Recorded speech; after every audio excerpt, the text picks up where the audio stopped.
नमस्कार जी, बहुत बहुत स्वागत है आप लोगों का। मैं संजीव शर्मा हूं और आप पंजाब केसरी टीवी देख रहे हैं। सुबह के 11 बजने को हैं। अब तक की जो बड़ी खबरें हैं जो उभर के सामने आ रही हैं वो लेकर मैं आपके सामने हाजिर हूं। इस वक्त की बड़ी खबर हिमाचल प्रदेश से ही आ रही है। सुबह सुबह हिमाचल प्रदेश के कांगड़ा में एक भूकंप आया है और लोगों को आज भूकंप ने ही वहां जगाया, जिसके बाद दहशत का माहौल है। लेकिन इससे भी ज्यादा दुखद खबर सुंदरनगर से आ रही है, जहां डहर और उसके आसपास के इलाके में 5 लोगों की जहरीली शराब पीने से मौत हो गई है। ये इस वक्त की दुखद खबर है। इसके अलावा बढ़ते केसों से अब देश और प्रदेश दोनों परेशान है। जयराम ठाकुर खासतौर से ज्यादा परेशान है और उन्होंने संकेत दिए हैं कि अगर मामला नहीं समझा और केस जैसे ही बढ़ते रहे तो हम कुछ और बंदिशें लगाने पर विचार कर सकते हैं। अमेरिका में आज से 5G सेवा की शुरुआत हो जाएगी, 5G शुरू हो जाएगा, लेकिन इसको लेकर उड़ानों पर असर पड़ना शुरू हो गया है। एयर इंडिया ने भी अपनी उड़ानें रद्द कर दी है जो अमेरिका जाने वाली है। मुंबई में इंडियन नेवी के युद्धपोत INS रणवीर पर ब्लास्ट हुआ है और 3 लोग शहीद हो गए। जल्दी से जल्दी आप जुड़ जाइए, तमाम चीजों की चर्चा करेंगे। सबसे पहले बात कर लेते हैं इस भूकंप की जो 5:50 पर सुबह सुबह आया। 5:50 56 पर यह भूकंप आया। केंद्र इसका कांगड़ा में था और जमीन से 10 किलोमीटर नीचे लेटिट्यूड और लॉन्गिट्यूड जो है 32, 31 और 76, 27 पर ये भूगर्भीय हलचल हुई है। इसका असर कांगड़ा और उसके आसपास के इलाकों में देखा गया। हालांकि तीव्रता इसकी ज्यादा नहीं थी, 2.7 इसको रिक्टर पैमाने पर मापा गया है तीव्रता के लिहाज से। लेकिन सुबह सुबह जब धरती हिली लोगों को उठने के समय में, तो लोग जो थे वो परेशान हो गए और कुछ जगहों पे ऐसी सूचना भी है कि लोग घरों से बाहर आ गए जी। इसके अलावा जो दूसरी बड़ी खबर है वो सुंदरनगर से आ रही है जी। सुंदरनगर में सलापड़ और कांगू में जहरीली शराब का सेवन करने से 5 लोगों की मौत हो गई है। इसमें 2 कांगू के रहने वाले थे, 3 सलापड़ के रहने वाले हैं और अभी भी कुछ लोगों की जो तबीयत है वो गंभीर बनी हुई है, जिन्हें नेरचौक मेडिकल कॉलेज में भर्ती कराया गया है। ऐसे मामले ये बढ़ सकते हैं क्योंकि बहुत से लोगों ने एक स्थानीय शराब विक्रेता की दुकान से जो है शराब खरीदी थी और उसका सेवन उन्होंने किया था और उसके बाद कुछ लोगों की तबीयत बिगड़ी। 4 लोगों की जब तक पूरा मामला समझ पाती प्रशासन के पास जाता और कोई आगे की कार्रवाई की जाती, 4 लोगों की मौत हो चुकी है। अभी आधा दर्जन के आसपास लोग जो गंभीर रूप से घायल हैं, माफ कीजिएगा, गंभीर रूप से बीमार हैं और क्योंकि हादसे इतने ज्यादा होते हैं कि घायल शब्द जो है मन में घर कर जाता है। तो गंभीर रूप से जो लोग अभी परेशान हैं इस अवैध शराब की वजह से और बीमार हैं, उनका इलाज जो है वो नेरचौक मेडिकल कॉलेज में चल रहा है। ये इस वक्त की जो है दूसरी बड़ी खबर जो है आज बुधवार है और 19 तारीख है, माघ मास कृष्ण पक्ष की द्वितीय तिथि है। आज के बाकी जो इवेंट्स हैं वो ये है कि अरविंद केजरीवाल आज गोवा में आम आदमी पार्टी के CM का फेस घोषित करेंगे। कल उन्होंने पंजाब में भगवंत मान को किया था और उसके लिए बाकायदा उन्होंने कहा था कि हमने एक व्हाट्सएप नंबर जारी किया था जिसपे एक सर्वे हुआ था। 21 लाख लोगों ने भगवंत मान को लेकर जो है अपनी पहली पसंद जाहिर करी थी और उनको जो है हम मुख्यमंत्री का चेहरा घोषित कर रहे हैं। हालांकि उसके बाद से कांग्रेस और खासतौर से बीजेपी में भगवंत मान को लेकर कई तरह के रिएक्शंस आ रहे हैं। खासतौर से बीजेपी उनकी शराब पीने की आदत को लेकर कई मीम्स के साथ सामने आई है। लेकिन ऐसा होता है क्योंकि बीजेपी फिलहाल पंजाब के अरीना में कहीं नहीं है, तो उनके पास यही काम सही, उनकी IT सेल इसमें माहिर है। लेकिन अगर 21 लाख लोगों ने वास्तव में ही एक व्यक्ति को पसंद किया है तो देखना होगा कि मुकाबला किस तरह से आगे बढ़ता है और ये दिलचस्प होगा। ये लोगों की पसंद है। अगर सच में ही इस तरह का सर्वे किया गया है, उस सर्वे में यह भी बताया गया था कि नवजोत सिद्धू सिर्फ 3.5% लोगों को पसंद थे। तो यह और आज ही जो है भारत और साउथ अफ्रीका के बीच वनडे सीरीज का पहला मैच भी खेला जाएगा। अंडर-19 क्रिकेट वर्ल्ड कप और भारत आयरलैंड के बीच का मुकाबला जो है वो भी वर्ल्ड कप में अंडर-19 वर्ल्ड कप में होगा। तो इन चीजों पर भी नजर रहेगी। उधर WHO ने कहा है कि भारत में फुल लॉकडाउन की जरूरत नहीं है। कोरोना से लड़ाई के लिए जो मौजूदा उपाय हैं वही ठीक है। WHO के भारत में प्रतिनिधि जो है उन्होंने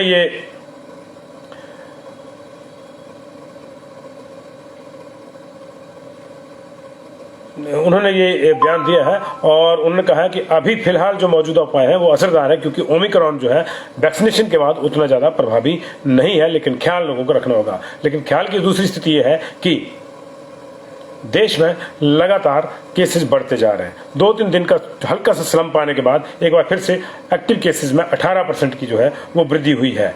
तो ये चिंता का विषय है। लेकिन इससे पहले एक और चिंता जो अब दुनिया को सता रही है वो है 5G। 5G को लेकर हम और आप सारे बहुत ज़्यादा उत्साहित हैं, बहुत ज़्यादा हमारी नजरें हैं कि क्या होगा क्या नहीं होगा। तो अमेरिका में आज से 5G सेवा की शुरुआत हो रही है, 5G मोबाइल नेटवर्क शुरू हो रहा है।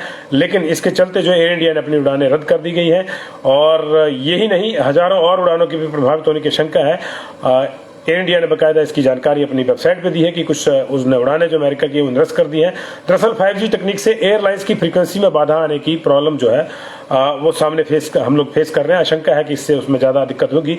इसके चलते ही फिलहाल एयरलाइंस कंपनियां जो है वो अभी एहतियात के तौर पर ये फैसला उन्होंने लिया है कि वो अमेरिका की ओर को जो है अभी ऑपरेट नहीं करेंगी। इंडियन एयरलाइंस ने बाकायदा इसकी जो है घोषणा भी करी है। अब बात करते हैं मुंबई के उस हादसे की जिसमें हमारे 3 जवान शहीद हो गए। मुंबई में इंडियन नेवी के युद्धपोत INS रणवीर पर एक ब्लास्ट हुआ है और इसमें 3 नौसैनिक शहीद हो गए हैं, 11 जवान अभी घायल भी हैं। ब्लास्ट के बाद लगी आग पर जल्द काबू पा लिया गया है।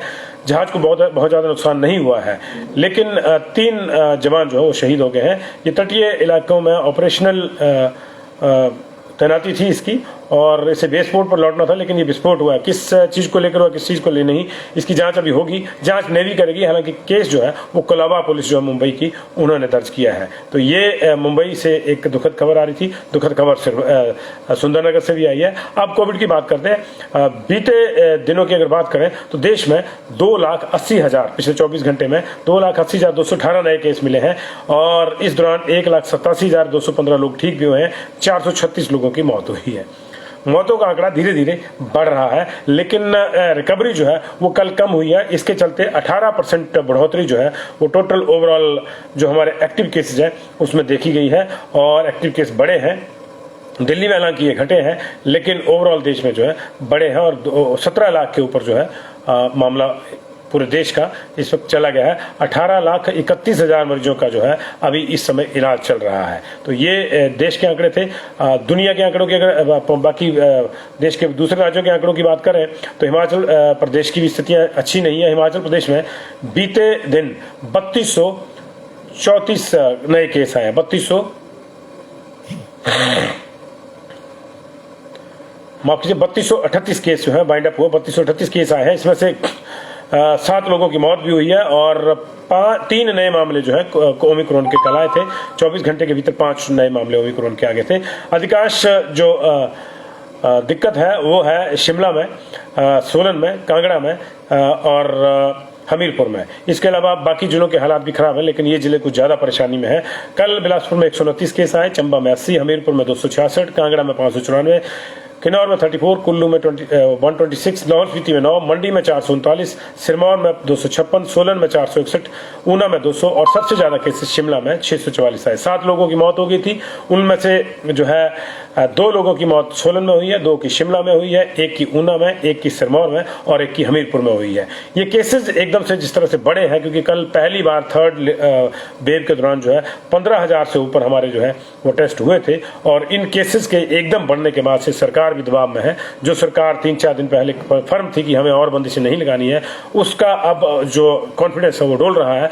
मुख्यमंत्री ने कल मीडिया से बातचीत में कहा है कि अगर हालात ऐसे ही रहे, डेली 2,000 और 3,000 के बीच में केसेस आते रहे, तो हमें कुछ और बंदिशें लगाने पर मजबूर होना पड़ेगा। हालांकि उन्होंने स्पष्ट किया है कि बंदिशों में बॉर्डर पे रिस्ट्रिक्शन जैसी कोई बात जो है अब नहीं है, उस तरह की कुछ स्थितियां नहीं है, लेकिन कुछ और चीजें लगाई जा सकती हैं, कुछ और चीजें रिस्ट्रिक्ट की जा सकती हैं। उसमें यह हो सकता है कि बसों में सीटिंग कैपेसिटी जो है वो बांट दी जाए कि 50% का जो पहले एक बार रूल आया था वो लगा दिया जाए, या फिर जो आपके समारोह हैं उन पे भी जो है थोड़ी सी बंदिश और बढ़ा दी जाए। लेकिन दिक्कत यह है कि हमारे समारोहों पे, आम जनता के समारोहों पे बंदिशें लगाई जा रही हैं, लेकिन मुख्यमंत्री के कार्यक्रम आज से फिर अपने फुल स्विंग में चलेंगे। अभी वो धर्मशाला में अभी भी उतरे हैं, वहां पे भी जो ओपन में 300 और इंडोर में 100 वाली जो बंदिश है वो कहीं नहीं दिखी और 300 से ज्यादा लोग जो है एयरपोर्ट पे उनका स्वागत करने के लिए थे वहां हेलीपैड पे। अभी वो वहां पे धर्मशाला में रोप वे का उद्घाटन करेंगे, कुछ और कार्यक्रमों में हिस्सा लेंगे।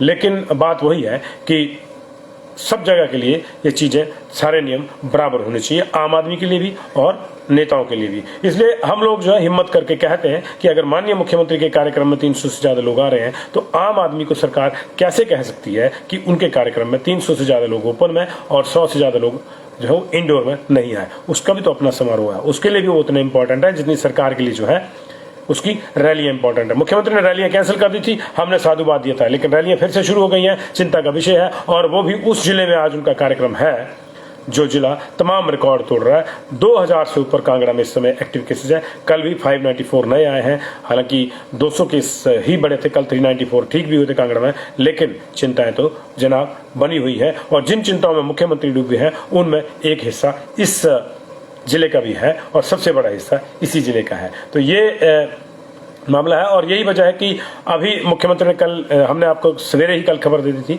कि स्कूल अभी बंद रहेंगे, तो मुख्यमंत्री ने भी कल शाम को इस पे अपनी मोहर लगाई है। उन्होंने कहा कि फिलहाल कॉलेज जो है वो 5 फरवरी तक बंद है, तो स्कूल भी तब तक नहीं खोलेंगे। हमने आपको कहा था कि 15 फरवरी तक जो है वो स्कूल अभी बंद रहेंगे, क्योंकि केसेज जो है देखना होगा कि किस तरह से आगे जो है इसका ट्रेंड रहता है। लेकिन फिलहाल ट्रेंड अच्छा नहीं है। और अगर हम बात करें तमाम जिलों के एक्टिव केसेस की संख्या की, तो उसको जानकर भी आप परेशान होंगे। हिमाचल प्रदेश की एक और मैं आपको खबर बता दूं, हिमाचल प्रदेश में 7 दवाओं के सैंपल जो है वो फेल हुए हैं जी।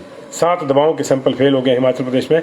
ये जो ज़्यादातर बद्दी बरोटीवाला में जो है ये बन रही थी दवाइयाँ, और इन दवाइयों के सैंपल फेल हो गए। इनमें पेंटाप्रोजोल और दूसरी जो है जीवन रक्षक दवाइयाँ हैं, लेकिन पेंटाप्रोजोल इसमें मेन है जो सबसे ज़्यादा बिकती है। तो ये केंद्रीय औषधि मानक नियंत्रण संगठन ने जो है अपने ड्रग अलर्ट में इस चीज़ की चर्चा करी है, और देश भर में 35 दवाओं के सैंपल फेल हुए हैं, जिसमें से 7 दवाइयाँ जो है हिमाचल प्रदेश में बन रही हैं। इन जो फैक्ट्री हैं उनको नोटिस दे दिया गया है और उनकी जो उत्पादन है वो बंद कर दिया गया, स्टॉक को वापस मंगवाने के लिए भी कह दिया गया है। लेकिन बात वही है कि कहने से जो है चीज़ें अगर सुधर जाती तो कब से सुधर जाती, क्योंकि लगातार यहाँ पे जो केसेज हैं इस तरह से आते रहे हैं हिमाचल प्रदेश में।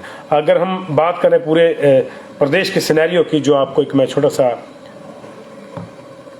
कैप्सूल देना चाहूँगा। कल जो 3228 केस आए जी हमारे, 3200 से ज़्यादा केसेज आए, उसमें जो है मैंने आपको बता दी कि कहाँ से कितने आए थे। 13,639 इस समय हमारे पास एक्टिव केसेज है। अभी 12 बजे के आसपास जो है नई सूची आ जाएगी ठीक होने वालों की, तो उसमें थोड़े कम हो जाएंगे। लेकिन इस समय बिलासपुर में 747 एक्टिव हैं, 435 चंबा में एक्टिव है, 926 हमीरपुर में एक्टिव है, क्योंकि कल रिकवरी वहाँ पे थोड़ी अच्छी हो गई थी 251 की, तो 1000 से नीचे आ गया। 2262 कांगड़ा में एक्टिव है जी, 169 किन्नौर में एक्टिव है, 546 कुल्लू में एक्टिव है, 38 लाहौल स्पीति में एक्टिव हो गए हैं, 1457 केस मंडी में एक्टिव है, 2210 ही शिमला में है। तो शिमला में कल 600 का जो बैच आया, 650 का, 644 का, उसके चलते शिमला के एक्टिव केसेज बढ़ के 2000 से ऊपर चले गए। तो 2 जिले हमारे पास अब ऐसे हैं, 3 सोलन भी ऑलरेडी 2000 से ऊपर है, वहाँ भी 2125 है। तो 3 जिलों में, सोलन, शिमला और कांगड़ा में 2000 से ऊपर एक्टिव केसेज है। सिरमौर में 1370 है और 1347 एक्टिव केसेज ऊना में है। अच्छी स्थितियाँ किसी भी लिहाज से नहीं है। शिमला, मंडी और कांगड़ा और सोलन ये ज़्यादा परेशानी में है। हमीरपुर, ऊना, बिलासपुर ये दूसरे नंबर पे है, और यहाँ तक कि लाहौल में भी अब स्थिति अच्छी नहीं कही जा सकती। अपना ख्याल रखिए, अपनों का ख्याल रखिए। बाकी मामले दिन भर हम देखते रहेंगे, चाहे वो पुलिस का मामला हो, चाहे बाकी JYT वालों का 817 वालों का जो 1867 पोस्टों की मांग है वो हो। हम लगातार उस मांग को उठा रहे हैं, हम लगातार कंप्यूटर प्रोफेशनल्स की बात को उठा रहे हैं। आप लगातार जुड़े रहिए, इसको शेयर कर दीजिएगा।